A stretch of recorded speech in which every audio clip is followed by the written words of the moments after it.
Down a goal in injury time, Lachelle began a build-up inside midfield, passing it down to Mariah, who fed Lindsay in the right corner. Lindsay beat her girl to the end line, then fired a low cross toward the goal mouth.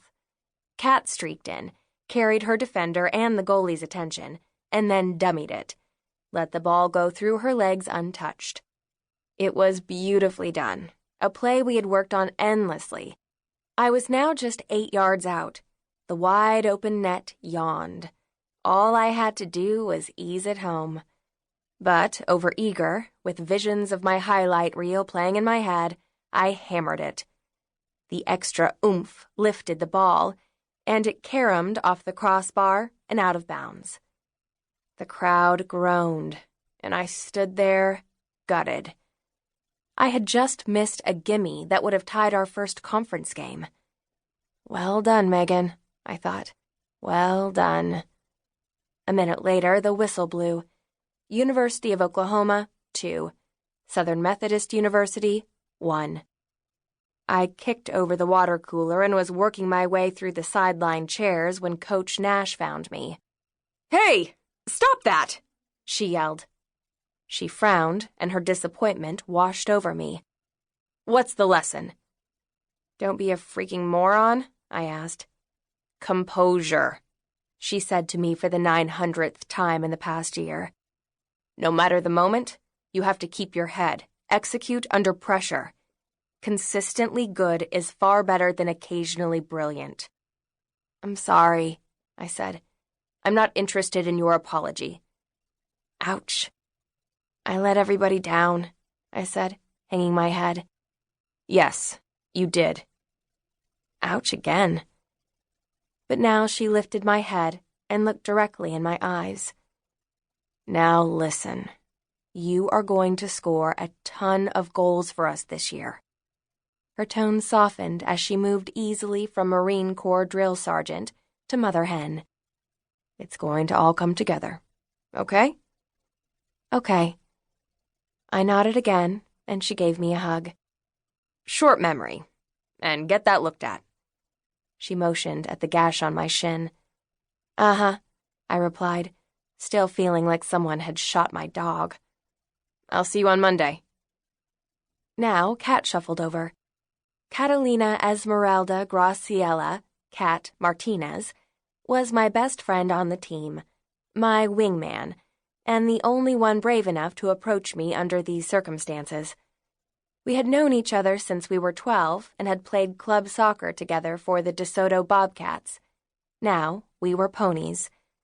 I went to her quinceañera and famously destroyed her piñata with my first whack. They found candy all the way down the street. "Come on, choker," she said, putting her arm around me. I laughed.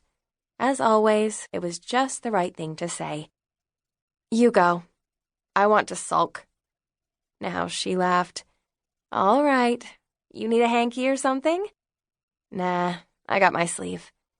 "We're on for Tuesday night, yeah?" Tuesday was TV night, sacred friend time. "Of course," I said as she walked toward the locker room. "Text me later," she called out over her shoulder.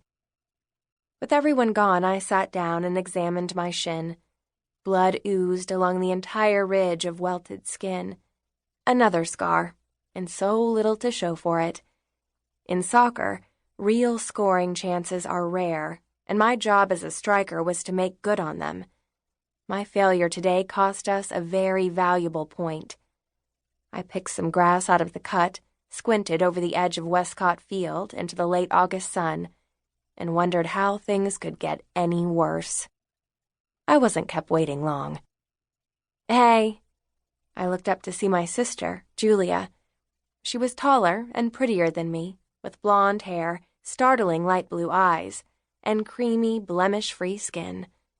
Few would guess that we were twins, the clear result of 2 eggs, not 1. "You see the game?" She nodded, but stayed several feet away. "Hate to pile on, but I thought you might want to see this."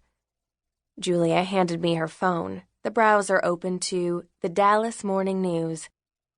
"Bluebonnet Club announces 2016 debutantes," the headline read. I scrolled through the article. Blah, blah, blah, proud to announce Ashley Harriet Abernathy, Lauren Eloise Battle, Ashley Diane Kohlberg, Margaret Abigail Lucas, Julia Scott McKnight, Megan Lucille McKnight, Sydney Jane Pennybacker. Wait, Megan Lucille McKnight? There must be some mistake, because that was me. Did Mom call you? I asked. Nope. Text?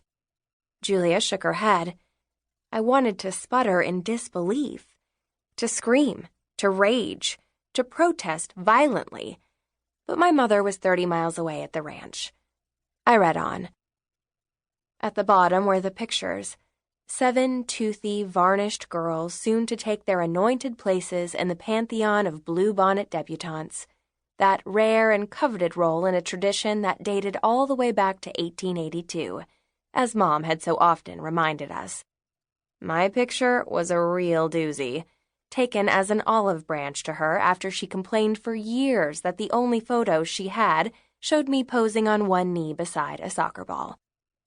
For this timeless memento, she'd spared no expense.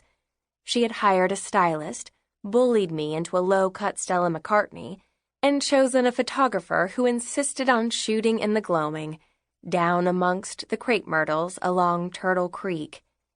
Resting my hand oh so casually on a branch, smiling at 100 miles an hour, I looked like a hick who'd lucked into a makeover coupon. Never in my worst nightmares had I imagined it would pop up a year later in the city's most widely read newspaper, beneath an announcement for a virgin auction.